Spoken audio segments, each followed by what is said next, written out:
আসসালামু আলাইকুম রহমতুল্লাহ। কেমন আছো সবাই? আশা করি ভালো আছো। আলহামদুলিল্লাহ, আমরা ইতিমধ্যে সূরা ফাতিহা শিখে ফেলেছি। সূরা নামাজ সূরা ফাতিহার পর কি দোয়া পড়তে হয়, কি সূরা পড়তে হয় অলরেডি আমরা শিখে ফেলেছি। তো এখন আমরা সূরা ফাতিহা এবং সূরা ফাতিহার পর সূরা মিলানোর পর কোন তাসবিহ পড়তে হয় এবং তার অর্থ কী সেটা জানব। তো আমরা শুরু করছি। আমরা রুকু এবং সেজদার তাসবিহ পড়ব। রুকু এবং সেজদার তাসবিহ খুব একটা পার্থক্য এরকম না, শুধু একটি শব্দের পার্থক্য। আযীম হচ্ছে রুকুর সময় বলতে হয়, আলা সেজদার সময় বলতে হয়, কিন্তু দুটি একই। তো আমরা শুরু করি। রুকুর সময় 3 তাসবিহ পড়তে হয়, অর্থাৎ 3 বার, 5 বার, 7 বার অথবা 11 বার এই দোয়াটি পড়তে হয়। সুবহানা রব্বিয়াল আযীম, সুবহানা রব্বিয়াল আযীম। এখানে আমরা গত পর্বে দেখেছিলাম আবদাউ এই শব্দটি উজ্জ আছে, ঠিক তেমনি এখানে উসাব্বিহু শব্দটি অর্থাৎ এই ভার্বটি উজ্জ আছে। তো আমরা শুরু করছি। সুবহানা এর অর্থ হচ্ছে পবিত্রতা, রব্বি এর অর্থ হচ্ছে প্রতিপালকের, ইয়া এর অর্থ হচ্ছে আমার, আযীম এর অর্থ হচ্ছে মহান।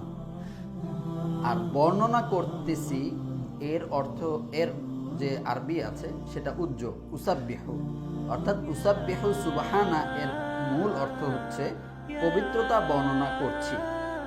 আর রব্বিয়াল আযীম এর অর্থ হচ্ছে আমার মহান প্রতিপালকের। অর্থাৎ তুমি রুকুতে গিয়ে কি পড়ছো সেটাও আল্লাহ তাআলা শিখিয়ে দিয়েছেন যে আমার মহান প্রতিপালকের পবিত্রতা বর্ণনা করছি। এরপর তুমি সিজদায় গিয়ে কি পড়ছো? সুবহানা রব্বিয়াল আলা। সুবহানা এর অর্থ আমরা জানি পবিত্রতা। উসাব্বিহু এই শব্দটি উজ্জ আছে, অর্থাৎ উসাব্বিহু সুবহানা পবিত্রতা বর্ণনা করছি। রব্বি আগের মতোই প্রতিপালকের, ইয়া এর অর্থ আমার, আমার প্রতিপালকের। এখন আমার প্রতিপালক কীরকম হতে পারেন? আমার প্রতিপালক অনেক মহান। তো সেই জন্য আলা এর অর্থ হচ্ছে সুউচ্চ বা মহান, সুউচ্চ মর্যাদাশীল অথবা মহান, এই দুটি অর্থ তুমি করতে পারো। অর্থাৎ এই দুটি থেকে আমরা শিখলাম আলা এর অর্থ হচ্ছে মহান, আযীম এর অর্থ হচ্ছে মহান। এখন আমরা একসাথে পড়ব সুবহানা রব্বিয়াল আযীম, সুবহানা রব্বিয়াল আলা। এর অর্থ হচ্ছে আমার মহান প্রতিপালকের পবিত্রতা বর্ণনা করতেছি। এরপর আমরা রুকু থেকে ওঠার সময় যে তাসবিহ পড়ি সেটা পড়ব। রুকু হতে ওঠার সময় আমরা সামিআল্লাহু লিমান হামিদা এই দোয়াটি পড়ি। সামিআ এর অর্থ হচ্ছে শোনা, কোনো কিছু শোনা। অর্থাৎ যেমন আমি যদি বলি তোমাকে সামিআতুকা, আমি তোমার কথা শুনেছি, অথবা সামিআতু কালামাকা, আমি তোমার কথা শুনেছি। কিন্তু এখানে প্রশংসা কবুল করিয়াছেন এই অর্থ এসেছে। অথবা তুমি বলতে পারো শুনেছেন, আল্লাহ তাআলা শুনেছেন। এখন আল্লাহ এর অর্থ হচ্ছে আল্লাহ, লিমান এর অর্থ হচ্ছে তাহার, হামিদা এর অর্থ হচ্ছে যে প্রশংসা করেছে, আর হু এর অর্থ হচ্ছে তার। আমি আবার বলছি, সামিয়া এর অর্থ হচ্ছে শোনা, আল্লাহ তাআলা শুনেছেন তার কথা। এখানে আমি কথা একটু বাড়িয়ে দিলাম সৌন্দর্য করার জন্য। আল্লাহ শুনেছেন তার কথা, যে তার মানে আল্লাহ তাআলার প্রশংসা করেছে। আল্লাহ তাআলা তার কথা শুনেছেন, যে তার প্রশংসা করেছে। যে আল্লাহর প্রশংসা করিয়াছে, আল্লাহ তাহার প্রশংসা কবুল করিয়াছেন।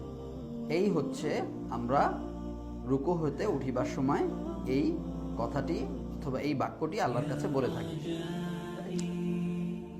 রব্বানা লাকাল হামদ, এর অর্থ হচ্ছে সামি আল্লাহু লিমান হামিদা, এই বাক্যটির পরে কিন্তু আমরা রব্বানা লাকাল হামদ এই বাক্যটি পড়ি। তো রব্বানা এর অর্থ হচ্ছে হে আমাদের প্রতিপালক, লাকা এর অর্থ হচ্ছে তোমারই অথবা তোমার জন্য, আলহামদু এর অর্থ হচ্ছে প্রশংসা। এখানে সৌন্দর্য মণ্ডিত করার জন্য ও পবিত্রতা বলা হয়েছে। তো আমরা শিখে ফেলেছি হে আমাদের প্রতিপালক, প্রশংসা, আলহামদু এর অর্থ হচ্ছে প্রশংসা, আমরা সূরা ফাতিহার মধ্যে পড়েছি। আর পবিত্রতা এটা বর্ধিত করা হয়েছে। আর লাকা এর অর্থ হচ্ছে তোমার জন্য অথবা তোমারই। তো আমরা রুকু হতে উঠিবার সময় আমরা পড়ি, যে আল্লাহর প্রশংসা করিয়াছে, আল্লাহ তাহার প্রশংসা কবুল করিয়াছে। হে আমাদের প্রতিপালক, অধিক অধিক প্রশংসা ও পবিত্রতা তোমারই অথবা তোমার জন্য। তো ভিডিওটি অবশ্যই শেয়ার করো, বন্ধুদেরকে জানিয়ে দাও, ভালো লাগলে অবশ্যই লাইক দাও, আর অবশ্যই কোনো সমস্যা হলে কমেন্টে জানাও। আমি সমস্যা সলভ করার জন্য আছি তোমাদের পাশে। আসসালামু আলাইকুম ওয়া রাহমাতুল্লাহি ওয়া বারাকাতুহু।